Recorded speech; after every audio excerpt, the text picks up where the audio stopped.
Pep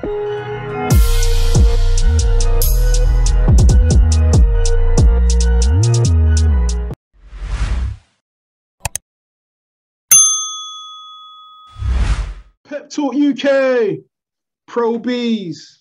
Once again, remember, subscribe, hit the bell for the latest notifications. And I'm delighted to be joined with a heavyweight banger from Sweden, Mr. Otto Wallin. How are you? I'm good, thank you. Thanks for having me.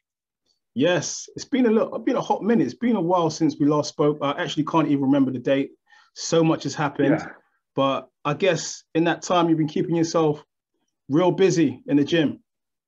I have, yeah. I've been training. I had my last fight in February, and I was expecting to fight this summer, maybe July, but it hasn't come through. But I'm just staying in the gym, and it looks now like things are starting to move, so I should have a fight soon.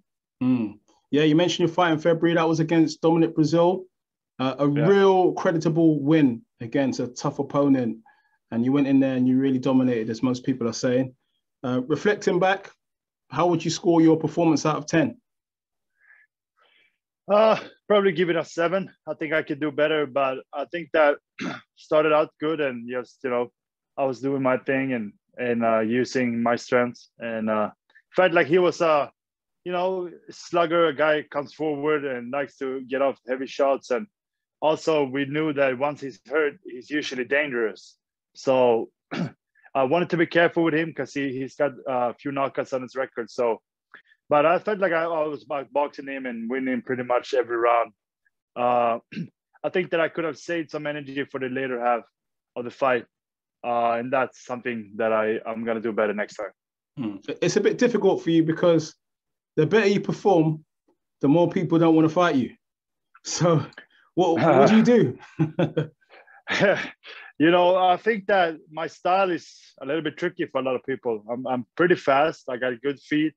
I got good defense, good offense, and I'm an intelligent fighter. And I'm just, I feel like I'm a smart fighter and I can do a lot of things. Also, being a southpaw doesn't help, I think, with that part. Definitely. I think, look, the heavyweight division has a lot of exciting fighters in there. We would include you in that crop. That's one of the good fighters amongst the pack. And we got to kind of, obviously, look, most people remember you from the tough fight you gave Tyson Fury 2 years ago, 2019. Reflecting back on that fight, big cut from Tyson Fury. We've seen recently fights stopped on cuts that are very similar. Do you feel like aggrieved that you didn't get the victory? I'm trying not to be too bitter about it, but I mean, if I think about it too much, I get kind of a little bit upset maybe, but it's okay. I think, it's boxing, and at the end of the day, I gave it my all that night, and I did all what I could have. I gave it my all, really, in training and in the fight. So there wasn't anything more that I could do that night, and they didn't stop it. It's boxing, that happens. I felt like the cut was big enough. He had 2 cuts that were pretty bad, and I felt those cuts was enough to get stopped. But it happened, and I think that he won a fair decision. I think one judge had it 8-4 for him. I felt maybe 7-5. But yeah, if you ask me, I would say that I should have stopped it, but I can't think too much about that. I gave it my all that night. I did my best, and I just gotta regroup now and keep racking up good wins, and hopefully I get another shot. Yeah, definitely. I feel like even in defeat, you gained a lot of respect from a lot of people. Yeah, just with that performance. Definitely, I think that my career has really changed since that fight. Everything has gotten much better. And people also see that I'm a good fighter, and so that loss was more like a win for me than anything. And I think that's important for boxers to remember that, hey, you might lose a fight, but as long as you give it your all and to try and really go for it, it's not much of a loss anyway. The negatives of obviously a great performance like that, a very strong performance, is getting the fights. So the frustrating bit for you right now is maybe based on that performance, that you're tricky heavyweight southpaw from Sweden, getting the fights now might be very difficult. I mean, talk to us about the struggles that you've kind of been through getting those fights. People Yeah, turning down fights. Yeah, that's what it seems like. It seems harder to get fights. I got a deal with Showtime, so I'm fighting with them, and we communicate, try to make things happen. I'm not always involved in it. It's more my promoter, Dimitri Salira, and Showtime that deals with it. But I mean, like I said, I was expecting a fight in July. Now we are already in September and haven't got a fight. And a few different names has been brought up, but we're working on a big fight right now. So hopefully that will come to fruition. All right. And anyone that you'd like to say right now? I don't think I can say anything to mess things up, but I think it's a big fight, and I've accepted it. And it's an American guy, lives in America at least, and yeah, hopefully it will come through. Maybe November. All right. Look, you mentioned Tyson Fury, and obviously, look, he's fighting Deontay Wilder in the third fight, October the 9th in Las Vegas. Right. The fight was delayed initially. Now it's officially back on. Out in the States, has there been a lack of interest in this fight? To be honest, I haven't heard much about it. I mean, I read the boxing sites, and there you see an article every now and then. But I feel like there hasn't been a big push for this fight. I remember for the first and the second fight, there was, a lot of buzz and I mean commercials and PR. Now I feel like there hasn't been much. Hopefully the fight comes through, because I mean we want to see it, and so both guys can move on. Obviously, look, the recent reason why the fight had to be rescheduled was Tyson Fury had COVID. Some people are questioning whether it was actual COVID, saying that it was just rescheduled because of lack of interest. Is that a possibility, you think? I don't think so. I think that if it was a lack of interest, I mean, pushing it back a few months wouldn't help. So I believe he had COVID. I mean, to me, it doesn't really make sense to push back a fight because of lack of interest. Because if the interest is not there in July, how would it be there in October? Yeah, and there also was some talk out there as well that Tyson had a hard time in sparring as well, and that kind of affected his preparations getting ready for that initial date. Anything that you heard out there about the sparring episodes? No, I haven't heard any. I think that some people were mentioning Jared Anderson. I think that he had gave him a hard time, but the thing is with sparring that you have a guy maybe like Fury, he might have he might spar with 3 guys the same day, so maybe he goes 12 rounds and they do 4, 4, and 4. And then, a guy coming in round 9 to 12 is a whole different Fury because he's already gone 8 rounds. So I feel like you can't take too much of it. Even if you go in first, the Fury, he would know that, hey, I got, 12 more rounds to go. So, he's sparring. I don't think so. I mean, maybe he had tough sparrings, but I don't think that they would push it back because of that.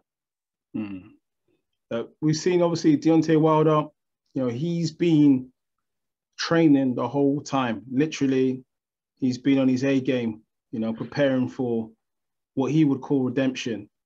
How do you think he's looked from the training that you've seen out there?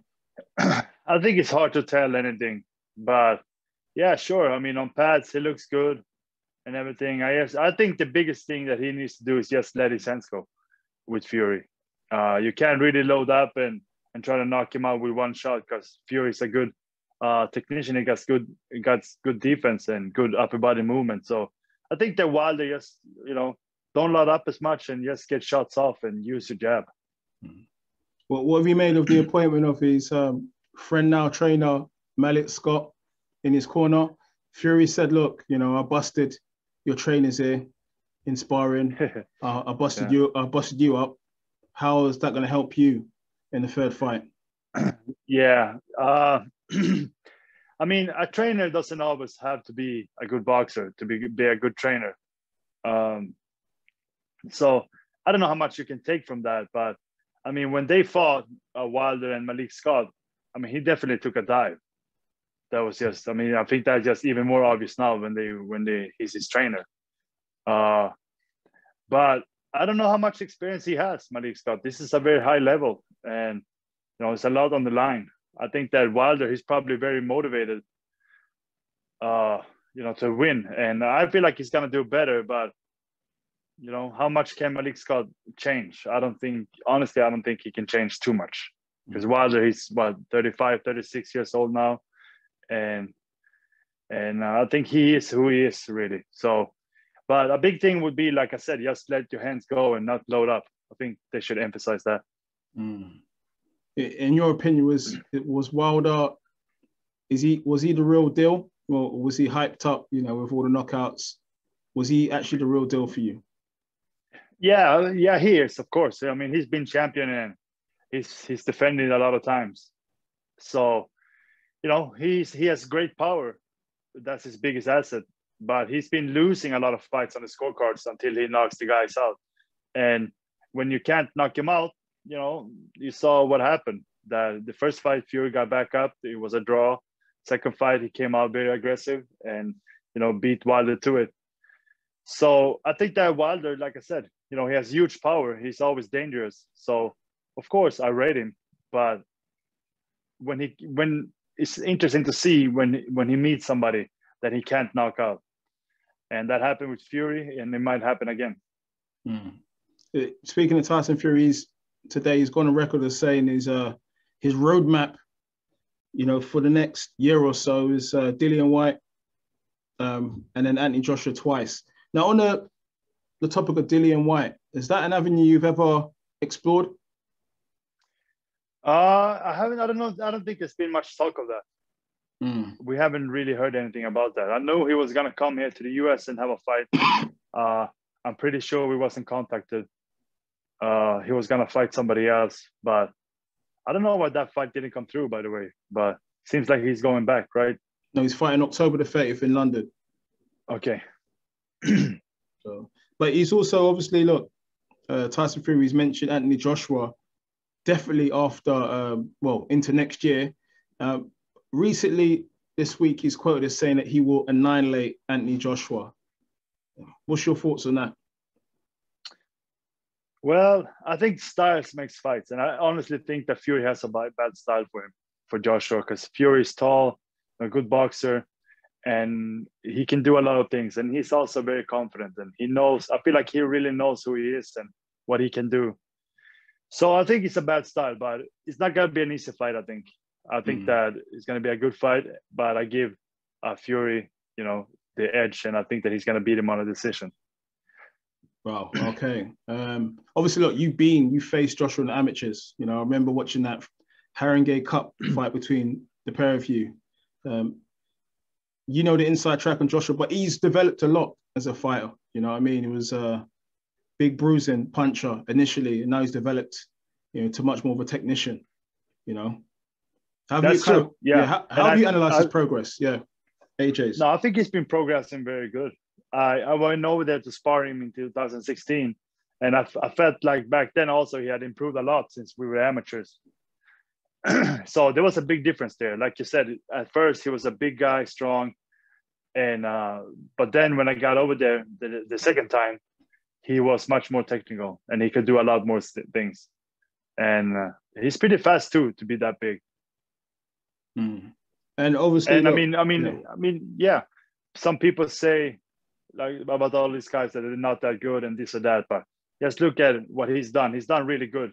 His resume, short, yeah. So, I mean, that speaks for itself. And I mean, the same when you speak about Wilder, it's easy to just say that he's not very good in this and that, but he's been knocking a lot of guys out, and some fighters were pretty good also. So.